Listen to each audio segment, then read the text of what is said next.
Students, welcome to my YouTube channel SP commerce academy. Students, आज हम जो topic discuss करने जा रहे हैं, जैसे हमने फर्स्ट अपनी क्लास में बताया था इंडस्ट्रियल डिस्प्यूट की, उसके इंट्रोडक्शन के बारे में कि इंडस्ट्रियल डिस्प्यूट क्या होता है, साथ ही उसकी क्या क्या चीजें उसमें पढ़नी है आपको। आज हम जो टॉपिक स्टार्ट करने जा रहे हैं उस टॉपिक का नाम है इंडस्ट्रियल डिस्प्यूट। साथ ही साथ इंडस्ट्रियल डिस्प्यूट की जो मीनिंग होती है, मीनिंग के साथ साथ अगर हम बात करें कॉजेज ऑफ इंडस्ट्रियल डिस्प्यूट के बारे में, औद्योगिक विवाद के कारण के बारे में, तो यहाँ पे हम जानेंगे कि औद्योगिक विवाद क्या होता है, किसे कहते हैं, साथ ही साथ औद्योगिक विवाद के कारण क्या होते हैं। देखिए, क्वेश्चन कई बार एग्जाम में पूछा जा चुका है, तो आपके एग्जाम के दृष्टिकोण से बेहद महत्वपूर्ण है। इसको ध्यानपूर्वक समझने का प्रयास करिएगा कि इंडस्ट्रियल डिस्प्यूट वास्तव में औद्योगिक विवाद होता क्या है, कहते किसको। जैसे विवाद जैसा जो शब्द है, इसको आपने कई बार व्यवहारिक रूप में सुना होगा कि समाज में कई तरीके के विवाद होते हैं। समाज के एक वर्ग का व्यक्ति जब दूसरे वर्ग के व्यक्ति से क्या करता है, कहीं ना कहीं विचारों को लेके कोई मतभेद जाहिर करता है, उसके बीच में कोई मतभेद होता है, तो उसे क्या कहते हैं, विवाद कहते हैं। और विवाद के साथ साथ अगर हम बात करें इंडस्ट्रियल डिस्प्यूट की, जब इसी स्तर पे बात करें, इसी दृष्टिकोण से बात करें कि जब हमारे इंडस्ट्रीज में किसी प्रकार का कोई क्या होता है, मतभेद होता है, वो क्या होता है, औद्योगिक विवाद।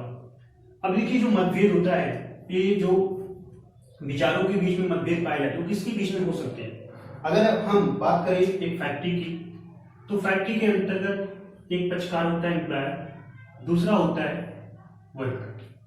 अगर हम बात करें तो पहला पक्ष होता है हमारा नियोक्ता, दूसरा पक्ष होता है क्या, श्रमिक।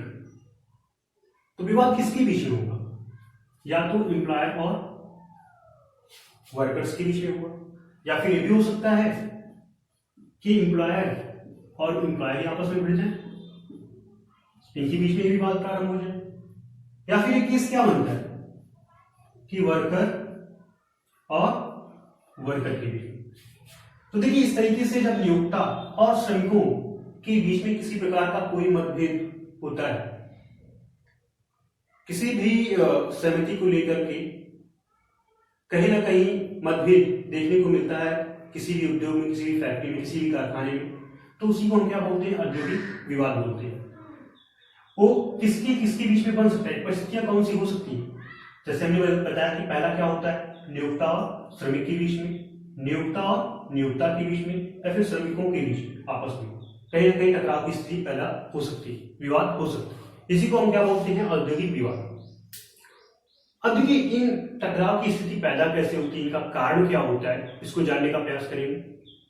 तो अगर हम बात करें कॉजेज ऑफ इंडस्ट्रियल डिस्प्यूट, तो क्या क्या कॉजेज बनते हैं, इसको देख लेते हैं।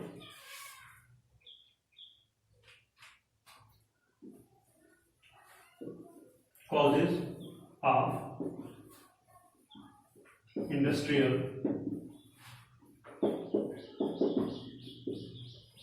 डिस्प्यूट। अगर हम कॉजेज ऑफ इंडस्ट्रियल डिस्प्यूट की बात करें, तो हमने इसको मुख्यतः तीन भागों में क्या किया, विभक्त किया। अगर हम इसके थ्री पार्ट्स की बात करें, तो फर्स्ट जो पार्ट है हमारा, वो होता है इकोनॉमिक कॉजेज। Economic causes.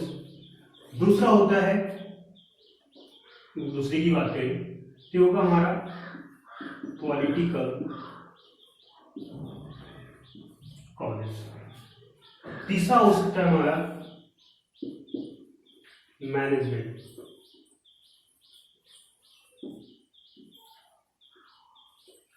तो ये तीन मुख्य कारण हो सकते हैं, या तो आर्थिक कारण होगा, या तो राजनीतिक कारण होगा, या फिर क्या हो सकता है, प्रबंध संबंधी कारण हो सकता है।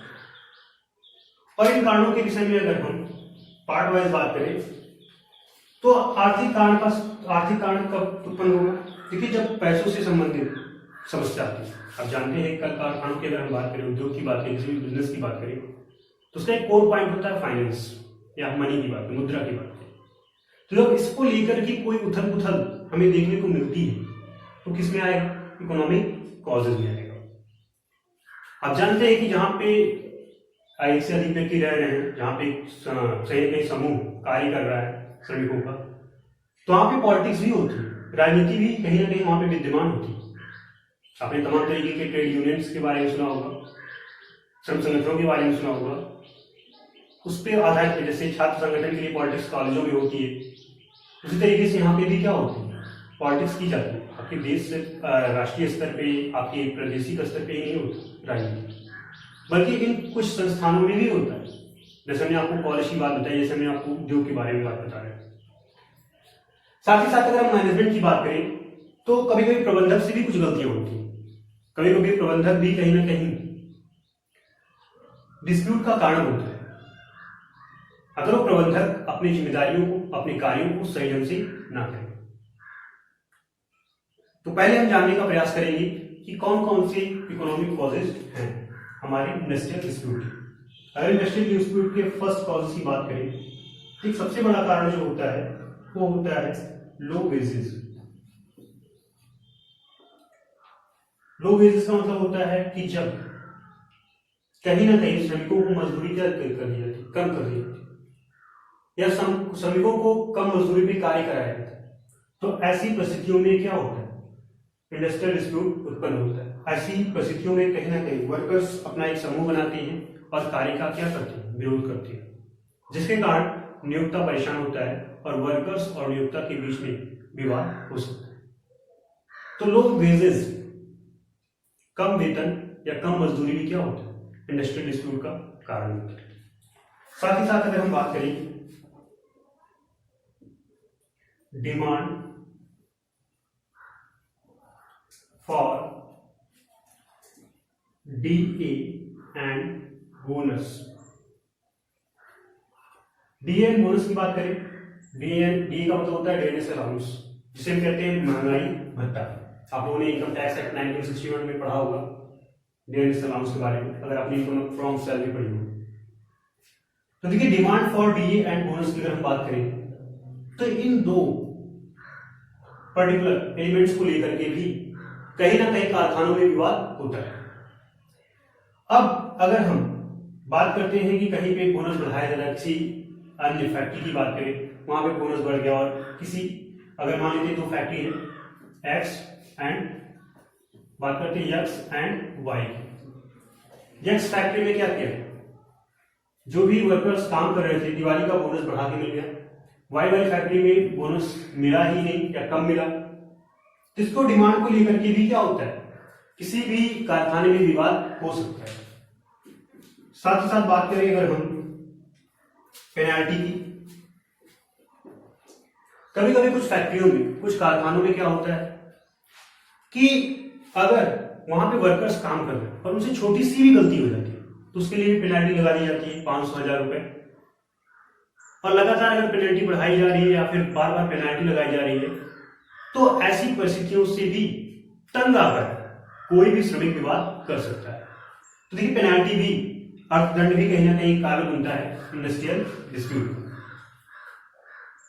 साथ ही साथ अगर हम बात करें रिट्रेसमेंट,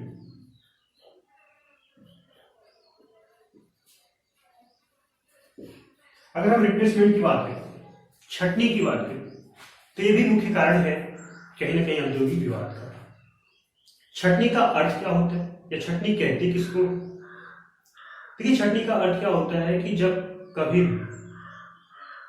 आर्थिक मंदी की स्थिति आती है, जब कोई ऐसी गंभीर परिस्थिति आती है फैक्ट्री के सामने जहां पे फैक्ट्री में आने वाली डिमांड कम हो जाए। अगर फैक्ट्री में संभवतः डिमांड कम हो जाती है तो डिमांड कम होने के कारण फैक्ट्री को स्वतः ही क्या करना होता है, प्रोडक्शन कम करना होता है। क्योंकि जब फैक्ट्री में डिमांड नहीं आ रही है तो प्रोडक्शन करने का फिर कोई अर्थ नहीं निकलता। अब प्रोडक्शन कम होगा तो जाहिर सी बात है आपके यहाँ जो मानवीय संसाधन काम कर रहा था, जो लोग काम करते हैं, ह्यूमन रिसोर्स जो काम कर रहे थे, उनकी कम आवश्यकता होगी आपको। तो जो आवश्यकता से अधिक श्रमिक होते हैं उन श्रमिकों को नियोक्ता द्वारा क्या किया जाता है, निकाल दिया जाता है,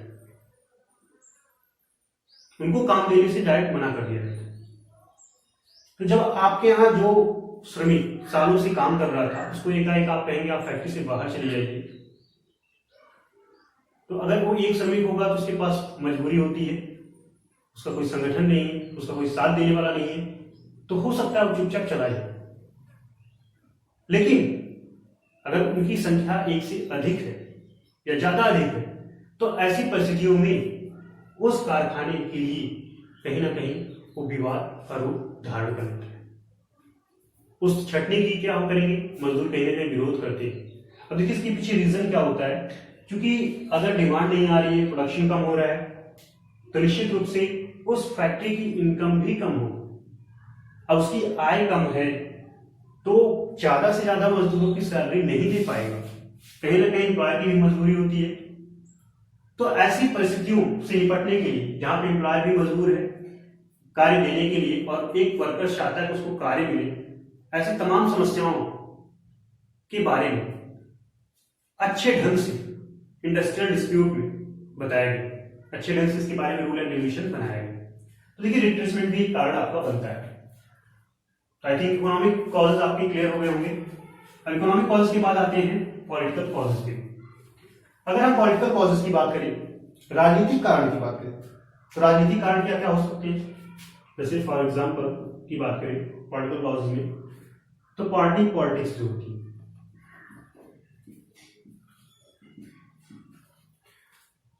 पार्टी पॉलिटिक्स की बात करें तो दलगत जो राजनीति होती है, ये भी कहीं ना कहीं नेशनल डिस्प्यूट का कारण बनती है। कभी कभी मजदूरों की समस्याओं को लेकर के कुछ नेता, कुछ दलों के नेता आके मजदूर के समर्थन में खड़े हो जाते हैं, जिससे उनको और भी बल मिलता है, और जो उनकी नियोक्ता के खिलाफ लड़ाई होती है उसका जो असर होता है वो और भी ज्यादा भयावह देखने को मिलता है। तो ऐसी परिस्थितियों को ध्यान में रखते हुए कहीं ना कहीं तमाम तरीके की rule and regulation industrial dispute act में बनाए गए। तो देखिए अगर हम बात करें दलगत राजनीति की, तो जब राजनेता कहीं ना कहीं श्रमिकों का समर्थन करते हैं डायरेक्टली इनडायरेक्टली, तो ऐसी दशा में भी क्या होता है, औद्योगिक विवाद बढ़ने लगता है या औद्योगिक विवाद का जन्म होता है। दूसरा जो पॉलिटिकल रीजन होता है सिंपैथी, सहानुभूति। अगर हम सिंपैथी की बात करें, सहानुभूति की बात करें, तो एक भी एक लीडिंग कॉजेज के रूप में गिना जाता है। अगर किसी फैक्ट्री में कोई मजदूर किसी अकारण की उसकी मृत्यु हो जाती है या उसकी मृत्यु के लिए कहीं एम्प्लॉयर जिम्मेदार होता है, तो ऐसी दशा में उसके आसपास की जो भी फैक्ट्री, वहां के मजदूर क्या करते हैं, हड़ताल पे चले जाए, वहां के मजदूर काम करना बंद कर दे या उनके लिए शोक जताना प्रारंभ कर दे। तो इन परिस्थितियों के कारण ही कहीं ना कहीं औद्योगिक विवाद का जन्म होता है। तो एक श्रमिक का दूसरे श्रमिक से, या एक श्रमिक का अपने जो यूनियन लीडर है या अपने जो यूनियन के लोग हैं उनसे जो सहानुभूति होती है, और जो श्रमिकों का श्रमिकों से सहानुभूति होता है, ये भी कहीं ना कहीं उत्तरदायी होता है औद्योगिक विवाद के लिए। देखिए सिंपैथी भी कारण बनती है। सिंपैथी के साथ साथ बात करें अगर हम, तो डेथ ऑफ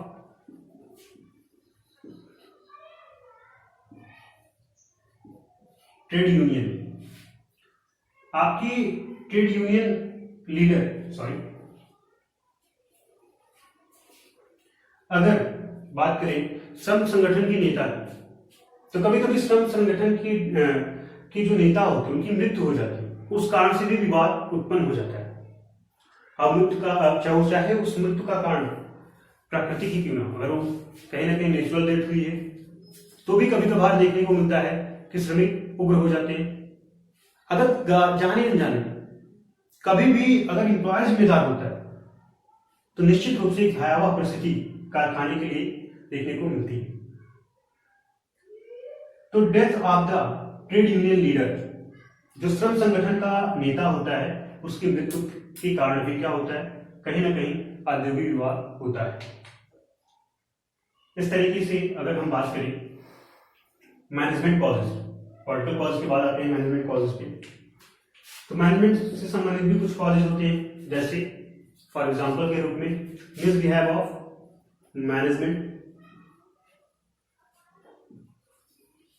ऑफ मैनेजर्स कह सकते हैं।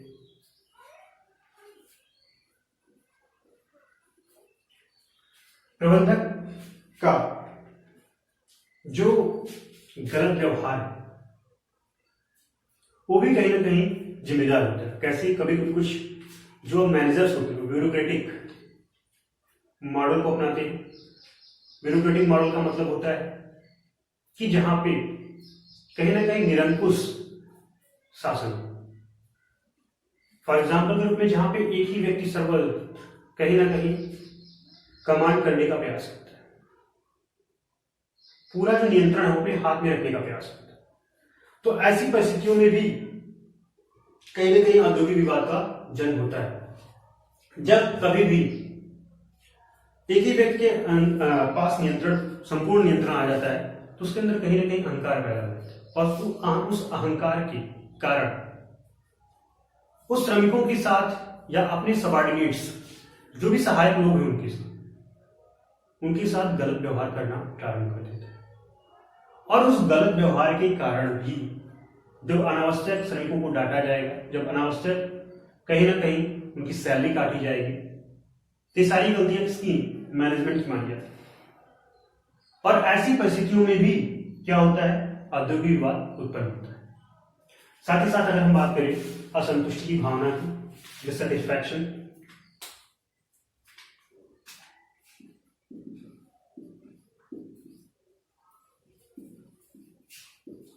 असंतुष्टि की बात करें, अगर कोई भी श्रमिक मैनेजर से असंतुष्ट रहता है, उसकी कार्यप्रणाली से असंतुष्ट रहता है, तो ऐसी दशा में भी क्या होता है? औद्योगिक विवाद का जन्म होता है। और ऐसे तमाम कारण और भी हैं, जैसे फॉर एग्जाम्पल के रूप में अगर हम आपको बताएं तो कुछ स्वार्थमय कहीं ना कहीं प्रणाली अपनाई जाती है। अगर मैनेजर से संबंधित कोई व्यक्ति है तो उसका विशेष ध्यान रखा जाता है अपेक्षाकृत अन्य लोगों के। अगर मैनेजर से संबंधित कोई व्यक्ति है तो उसकी गलती को नजरअंदाज किया जाता है। अगर अन्य कोई व्यक्ति गलती करता है तो उसको डांटा जाता है या उसकी सैलरी काट दी जाती है। तो एक सारी परिस्थितियां भी कहीं ना कहीं औद्योगिक विवाद को क्या करती है? जन्म देती है। ये भी कहीं ना कहीं औद्योगिक विवाद का कारण बनती है। तो हमने कुछ कॉजेज आपको बताए हैं आपके इंडस्ट्रियल डिस्प्यूट से संबंधित, और साथ ही साथ मीनिंग भी बताया। और इंडस्ट्रियल डिस्प्यूट में जैसे हमने बताया कि जो इंपॉर्टेंट टॉपिक है, जैसे हमने बताया था कि वर्क्स कमेटी की बात करें, कैंसिलेशन ऑफिसर की बात करें जिसे हम कहते हैं समझौता अधिकारी।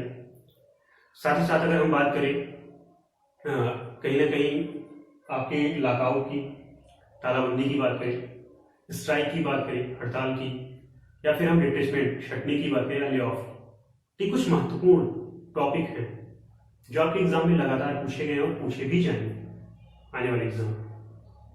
तो हम इस पर डिस्कशन करेंगे। तो कल हम आपको बताएंगे वर्क्स कमेटी और कैंसिलेशन ऑफिसर्स के बारे में। तब तक के लिए धन्यवाद।